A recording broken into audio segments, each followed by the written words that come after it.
Salut à toutes et tous. Tout d'abord, j'espère que vous allez très bien. Ça fait un petit peu plus de 2 semaines que ce championnat de Ligue 2, ou plutôt les barrages, sont terminés pour l'AS Saint-Etienne. On avait eu une phase donc de 15 jours où finalement c'est la coupure, les vacances pour tout le monde et ça continue. Mais voilà, c'est la fin de la saison. Mais c'était très actif du côté de Saint-Etienne avec l'arrivée de Yann Castro notamment qui a été officialisé lundi. Et puis là, c'est une autre période qui débute, celle du mercato, à partir de ce lundi 15 juin. Et ça dure très longtemps, c'est interminable, hein, c'est 2 mois et demi, donc jusqu'à la toute fin du mois d'août. Les clubs qui vont encore pouvoir se renforcer après le début de la saison, comme chaque année. Je sais que ça fait beaucoup débat, ce mercato qui continue, même après que la saison ait débuté. Chacun a son avis là-dessus. Mais il faut composer avec. Et là, ce qu'on va se demander, c'est est-ce que ce mercato pourrait être très agité du côté de Saint-Etienne, au niveau des arrivées bien sûr, mais aussi au niveau des départs. J'ai d'ailleurs fait un sondage sur la chaîne et je vous remercie pour toutes vos réponses pour savoir quel était pour vous le poste prioritaire s'il fallait en identifier un, et vous avez été très nombreux à répondre, donc merci. Voilà, on va aborder tout ça. Parler également des mots d'Ivan Gazidis parce que ça va peut-être permettre de nous y voir un petit peu plus clair si du côté des dirigeants stéphanois on veut vraiment s'activer ou si alors finalement pas trop et conserver l'ossature de cette équipe. Et surtout, on est encore en Ligue 2, donc ça va être quand même plus difficile d'aller chercher des joueurs d'expérience que l'on aimerait, je pense, beaucoup avoir et des joueurs qui veulent adhérer au projet Kilmer, ce projet qui a débuté il y a maintenant 2 ans et ça va faire la 3e saison. Donc tous ces joueurs-là ont également bien sûr un avis sur ce qui s'est fait sur ces 2 dernières saisons. Voilà, avant de débuter la vidéo, comme d'habitude, n'oubliez pas de vous abonner, de la liker et puis nous on se retrouve juste après le générique.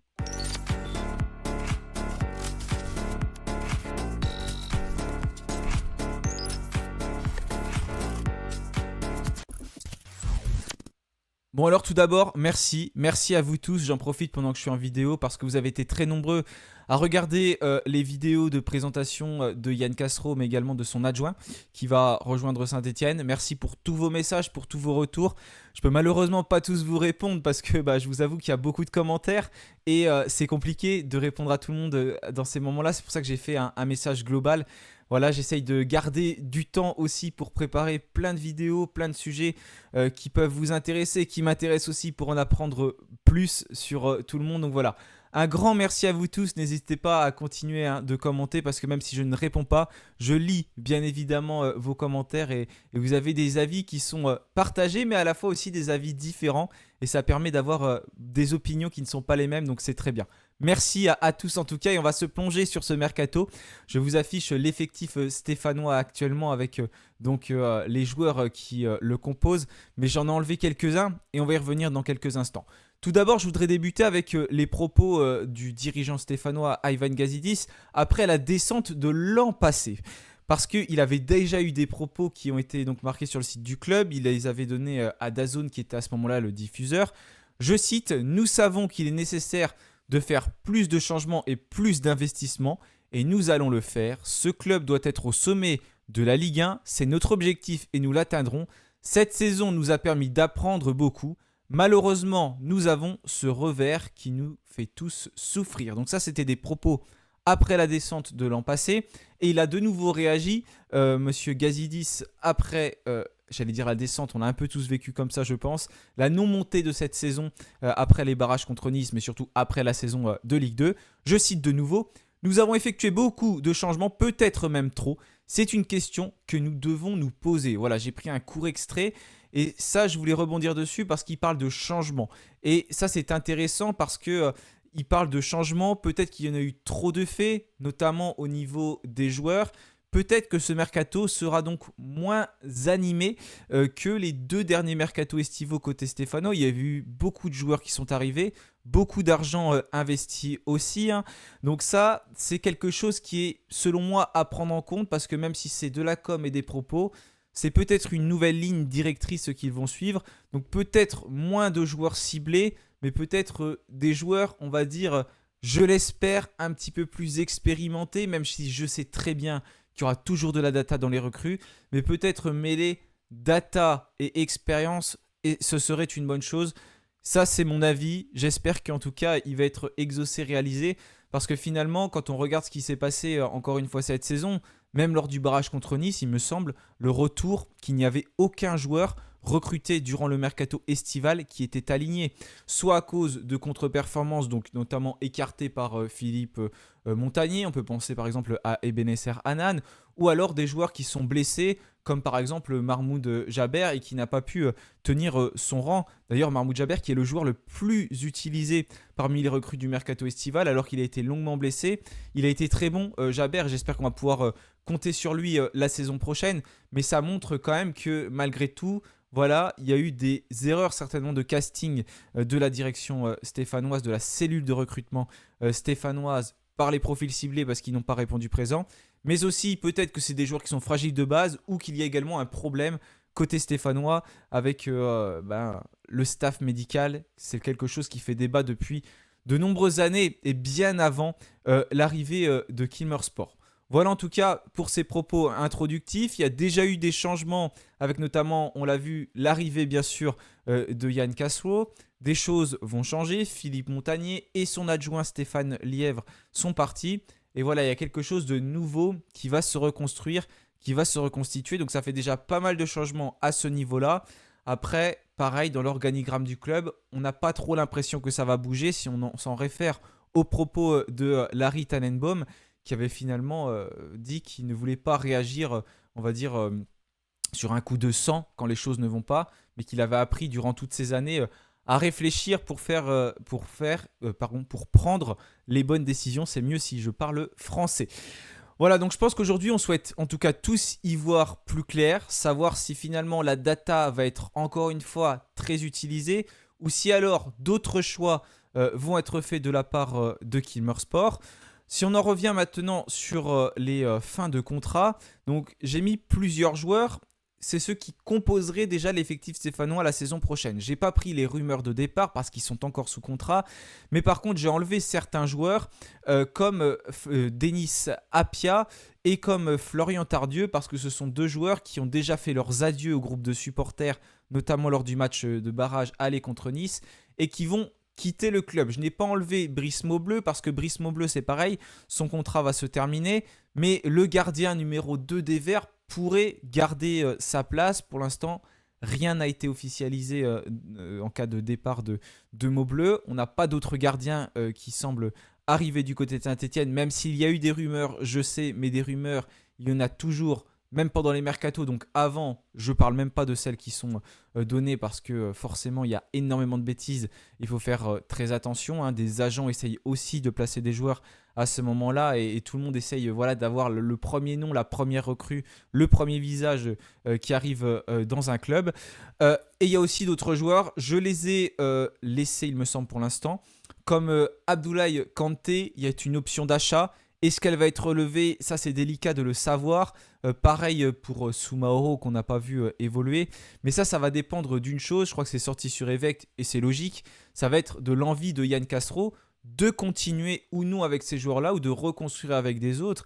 La question se posait avec Philippe Montagnier et on pouvait y voir un petit peu plus clair suivant comment il les utilisait. On pouvait imaginer par exemple Philippe Montagnier voulant conserver Abdoulaye Kanté, ça aurait été logique. Mais Yann Castro ne connaît finalement pas ce coach, on ne connaît pas ses envies, ses motivations du côté de Saint-Etienne. Donc pour l'instant, pour Kanté, aucune idée de savoir s'il va rester sous le maillot vert. Pour Soumaoro, ça semble un petit peu plus compromis parce que finalement, il n'a même pas joué une minute de jeu durant la seconde partie de saison avec l'équipe professionnelle de Saint-Etienne. Donc Montagnier qui était en fin de contrat qui était en fin de contrat est parti avec son staff. Et puis après, voilà, donc Kanté Soumaoro, la question se pose. Apia Tardieu, le départ est inéluctable pour Brice Maubleu. Pour l'instant, on ne sait pas. On sait aussi qu'il aurait été à coup sûr, presque en tout cas, selon Progrès, gardien numéro 3 si on était monté en Ligue 1. Ça n'a pas été fait et qu'il a d'autres propositions, comme on a sorti sur Peuple Vert, dans d'autres clubs français. Sinon, au niveau des fins de contrat, pas d'autres en 2026. En 2027, il y a d'autres joueurs comme Djilan Nguessan. Pareil, il va certainement y avoir un long feuilleton autour de Djilan Nguessan, un joueur qui est souvent scruté de très près, mais qui est très jeune. Hein, je crois qu'il est né en 2008. Et un départ pourrait être aussi envisagé pour lui. Pour l'instant, on ne sait pas. On l'a finalement pas trop vu non plus évoluer sous le maillot vert. Tout simplement parce qu'il a été aussi beaucoup blessé cette saison Et quand il a pu jouer, il n'a pas forcément donné satisfaction, en tout cas, c'est mon avis. Mais en tout cas, je ne l'enterre pas, bien sûr, parce que c'est un très jeune joueur.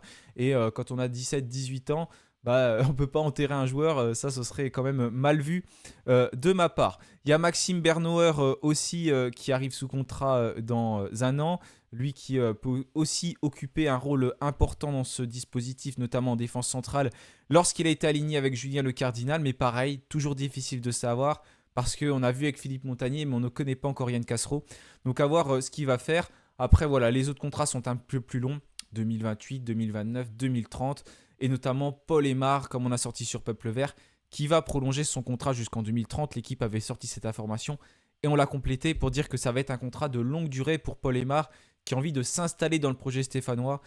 Très jeune milieu de terrain, pareil, né en 2008, qui a connu plusieurs sélections avec les jeunes de l'équipe de France et qui pourrait donc qui va donc garder la tunique verte, lui qui a été touché au niveau qui a été une fracture au niveau d'un tibia, qui a été opéré et qui ne reprendra pas en tout cas avant le mois de septembre.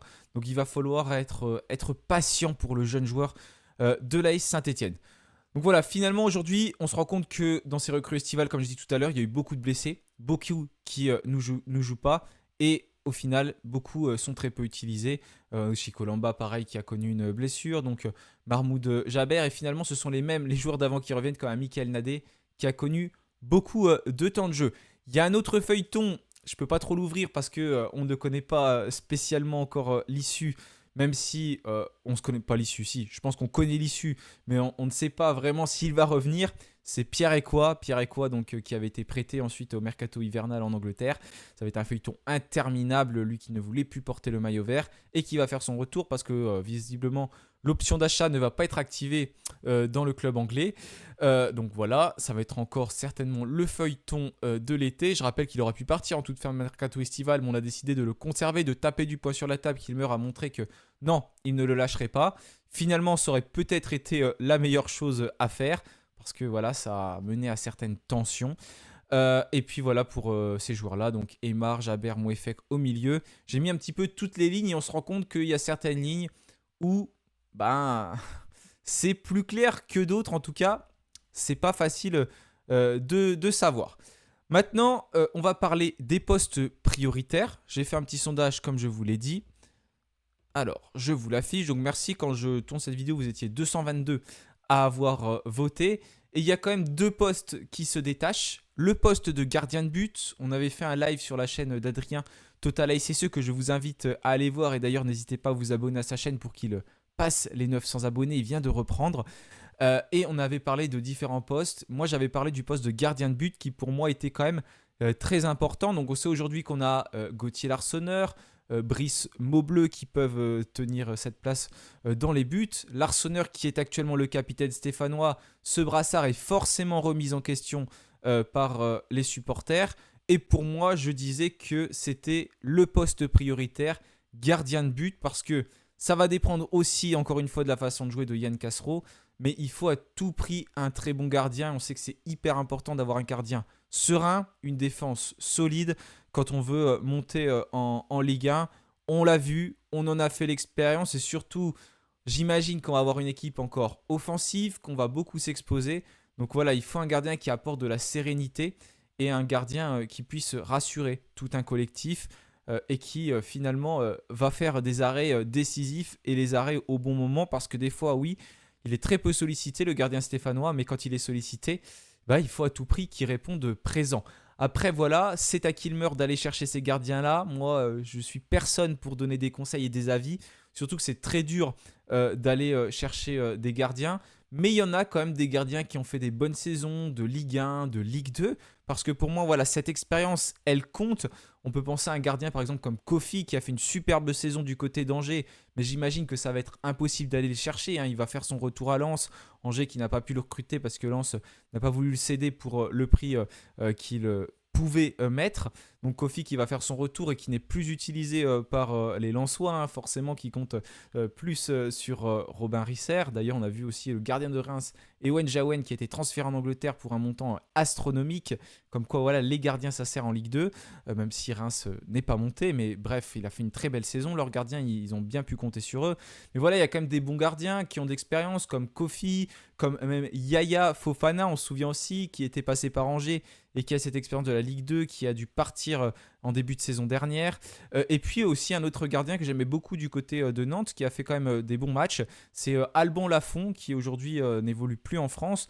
Voilà, ce style de gardien-là, en tout cas, je pense que c'est des profils qu'on peut relancer, qu'on peut aller chercher. Et pour moi, ça me semble des gardiens intéressants, mais il faut miser sur cette expérience Ligue 2 qui, pour moi en tout cas, elle est primordiale. Il faut des joueurs dans cet effectif qui connaissent la Ligue 2. On le sait, la plupart des équipes qui montent de Ligue 2 à Ligue 1, elles ont cette connaissance. Bon, Le Mans est un peu une exception à la règle parce que les Manceaux sont montés de National à Ligue 2 à Ligue 1. Mais c'était autre chose. Eux, ils avaient un collectif qui était bien rodé, bien huilé en National. Et finalement, des joueurs qui ont été aussi bons dans ce championnat de Ligue 2. Donc c'est soit on a un collectif qui est uni, soudé depuis pas mal de temps, soit on va chercher des joueurs d'expérience. Et on l'a vu avec un Julien Le Cardinal, notamment, qui a beaucoup apporté. Donc voilà pour le poste de gardien qui pour moi est la priorité. Pour vous, celle qui ressort le plus en tout cas dans ce sondage, je m'attendais plus à latéral, mais finalement c'est celle qui ressort le moins. C'est milieu, défensif, relayeur, offensif.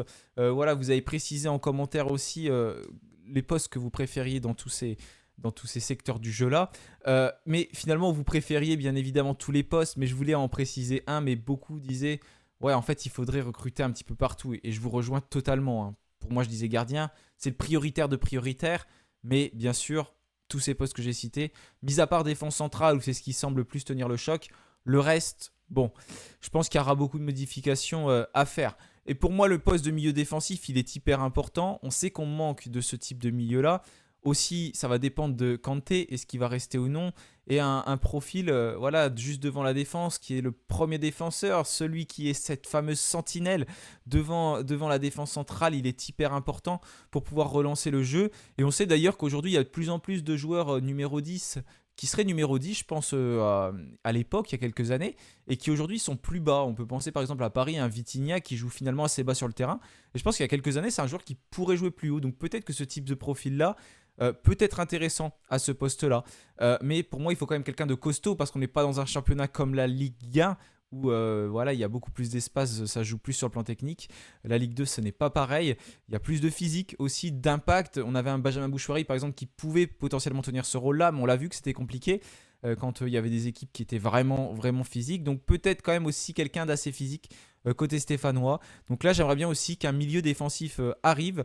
Et c'était aussi plutôt votre avis. Et aussi, ça parlait, pardon, je dis beaucoup aussi, ça parlait de milieu offensif. On sait qu'Augustin Boaquier peut notamment jouer à ce poste.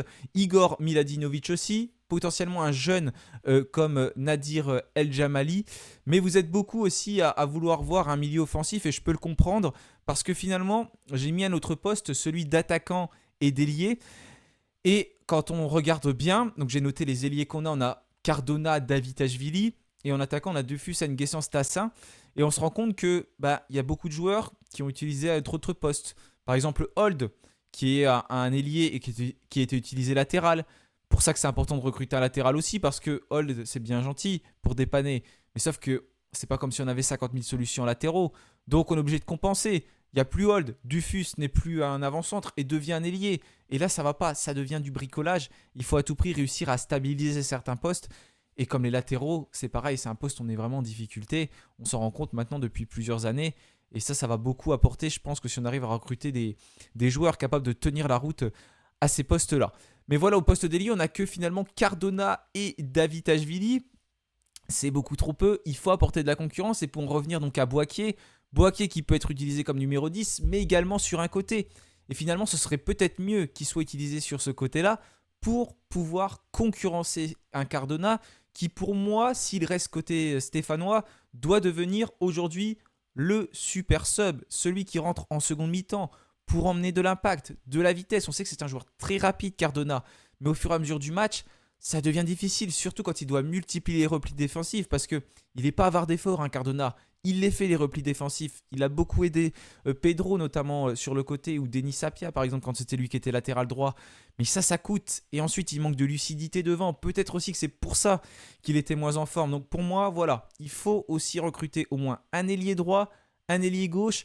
J'imagine que voilà, il faut au moins 6, 7 recrues côté stéphanois. Mais ça va dépendre de plein de choses. Déjà, j'espère qu'on va s'activer très tôt parce que ça ouvre ce lundi 15 juin jusqu'au 1er septembre. Ça va dépendre aussi des départs parce qu'on n'en a pas encore parlé. Mais il y a des joueurs qui vont forcément être sollicités. Il y a déjà des rumeurs. Stassin, Davitashvili avec des clubs qui s'y intéressent. C'est des rumeurs bien évidemment d'avant-mercato comme j'ai dit tout à l'heure. Mais on sait que ça va être compliqué de les conserver. Et je pense que honnêtement, il faut mieux les faire partir tout de suite ces joueurs-là. Parce que jusqu'à la fin du mois d'août, ça va être comme ça. Et aujourd'hui, j'imagine qu'ils ont aussi envie de voir autre chose. On ne peut pas leur en vouloir. Donc ça va dépendre de ça. Il faut se renforcer avant que ce soit trop tard. Même si ils partent et qu'on se renforce après, il ne faut pas qu'ils partent le 15 août et qu'on se renforce après. Non, il faut trouver ces joueurs-là avant pour qu'ils puissent débuter la préparation estivale. J'ai conscience que moi, c'est facile de parler comme ça. C'est un métier d'être dans le recrutement, bien sûr. Et ceux qui y travaillent, c'est leur métier. Donc c'est à eux de prendre les bonnes décisions. Dans certains clubs, on y arrive avec beaucoup de moins de moyens. Donc j'espère que du côté Saint-Etienne, ça va être pareil. Il y aura peut-être d'autres départs aussi. Il y a des rumeurs qui reviennent sans cesse.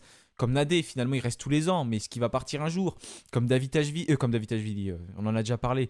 Comme Aymen Mouefek. Voilà. Et puis on n'est pas à l'abri que d'autres petits jeunes soient surveillés. Nadir El Jamali, même s'il était blessé au genou, mais c'est pareil. Il peut être sollicité. Comme même Kevin Pedro, même s'il a prolongé son contrat. Il y a certainement des clubs qui vont s'y intéresser. Voilà. À voir en tout cas tout ce qui va se passer. Mais il va falloir s'activer rapidement. Ça va dépendre des plans de jeu du coach. Encore une fois, ce mercato. De l'envie de Kilmer aussi. Est-ce que ça va être plutôt des profils d'expérience ou plutôt des profils d'état ou plutôt un mélange des deux? Et surtout, on est en Ligue 2 et c'est beaucoup plus compliqué d'aller chercher des joueurs en Ligue 2, ça on le sait, que d'aller chercher des joueurs en Ligue 1.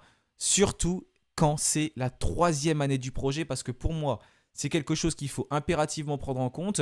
Encore l'année dernière, il y avait très peu de recul. Là, il y a un peu plus de recul. Pour l'instant, les 2 premières saisons étaient délicates. Ce sont des échecs côté Kilmer Sport.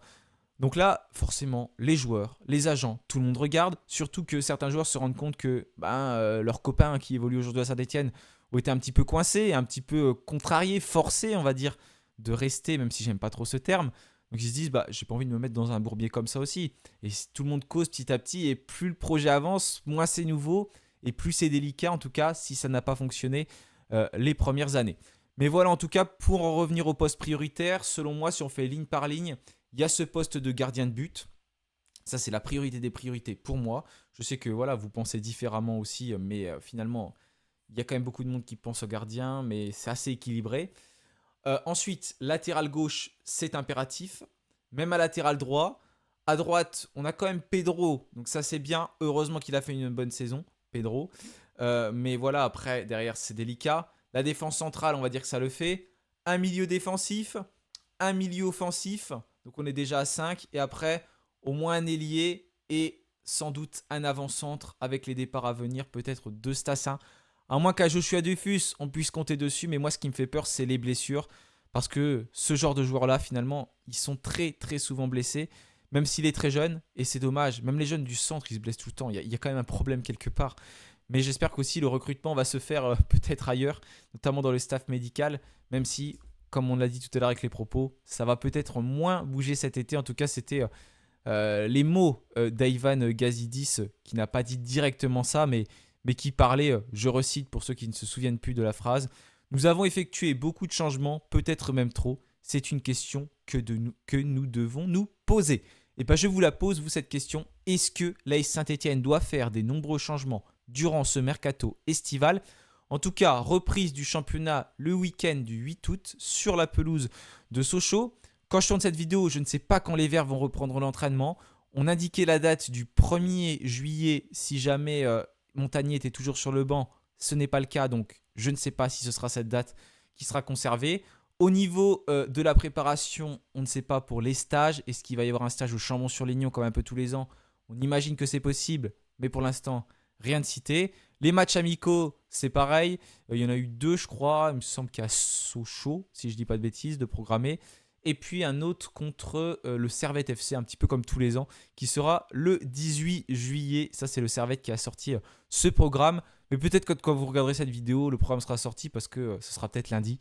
Et peut-être qu'en cette nouvelle semaine, il y aura eu des nouvelles choses sur le site de l'AS Saint-Etienne. Voilà, j'attends en tout cas vos avis sur tout ça en commentaire. Qu'est-ce que vous pensez du mercato qui arrive côté stéphanois? Je suis désolé, on est déjà à 25 minutes de vidéo. Je n'arrive plus à faire des vidéos courtes. C'est fou, c'est fou. J'arrive plus à faire des vidéos courtes. Bref, voilà. En tout cas, merci. Passez une bonne semaine malgré tout. Et puis, bonne Coupe du Monde, hein. Il faut la suivre, cette Coupe du Monde aussi, même si c'est compliqué. Le soir. Et de regarder les résumés d'ailleurs, parce que les résumés, ils durent 1 minute sur le YouTube de Beansport, parce qu'ils n'ont pas le droit de faire plus. Mais on va suivre Benold. On va suivre Augustine Boisquet aussi. Nos 2 Stéphanois qui vont bientôt disputer peut-être leur première minute avec la Nouvelle-Zélande et le Ghana. Voilà. Merci à tous. Passez une excellente semaine. Et puis allez les Verts.